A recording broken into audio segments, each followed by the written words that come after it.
আমি সব সময় ডিউটি করি, ডিউটি সেরা বাড়ি আসার পথে তো আমি ফোন আমার আইছিল, তো আমি ফোনে কথা কইতে আসছিলাম। কিসের ডিউটি করো? আমি একটা প্রাইভেট কোম্পানিতে জব করি। তো সেই জবটা সেরা আমি বাড়িতে প্রত্যেকদিন আমি রেগুলার যাতায়াত করি, তো এরকম হয় না। তো আমি আইতাছি, ফোন আইছে, তো ফোনে কথা কইতেছিলাম। হঠাৎ করে সেরা আমার পিছন দিক দিয়ে একটা বাইক আয়, সেটা আমারে জুড়ে থাপ্পড় মারছে। মায়েরা সেটা আমার কানে আসছিল ফোনটা টাইন না, সে বাইকে আসছিল, আমার মাস্ক আসছিল, মাস্কটা টাইন না ছিঁড়ছে, প্লাস আমার ফোনটা টান দিয়ে সে নিচে গা। কটার সময় ঘটনাটা? মেবি তো 10টা বাজে এরকম।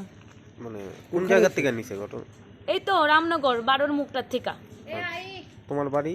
আমার বাড়ি রামনগর 12। তুমি কি মানে চিনতে পারছো নি যে কে নিছে বা চিনু কেমনে? সে বাইকে আসিল, পুরো স্পিডে আসিল। কয়জন ছিল? একজনই ছিল। আচ্ছা, একজনই ছিল, একদম মানে এরকম থাপ্পড় দিছে কানের মধ্যে দিয়ে, সেটা ফোনটা টান দিয়ে নিছে গা। এখন পুলিশের কি জানানো হয়েছে? হ্যাঁ, জানানো হয়েছে। আমি পুলিশ গিয়েছি কি এখন, পুলিশে তো কইছে তদন্ত করব।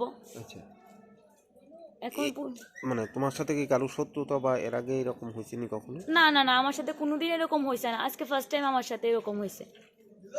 কোনোদিন এরকম হয়েছে না। কি মনে করতেছো? মানে এটা কি তোমার চেনাশোনা কেউ হতে পারে বা না তোমার, বা মানে কেউ শত্রুতা করে এরকম করছে? আমি তো কইতে পারি না, আমার লোকে তো এরকম কাউরে শত্রুতা আমি নাই।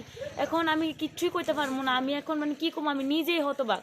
এগুলা কি আসা যাওয়া হয় এদিকে? আমি অনেক বছর ধরে, আজকে 3 বছর ধরে আমি কাজের লাইনে, আমি রেগুলার যাতায়াত করতেছি, কিন্তু কোনোদিন এরকম হয়েছে না। তোমার নাম? আমার নাম অঙ্কিতা পাল, বাড়ি? বাড়ি রামনগর 12।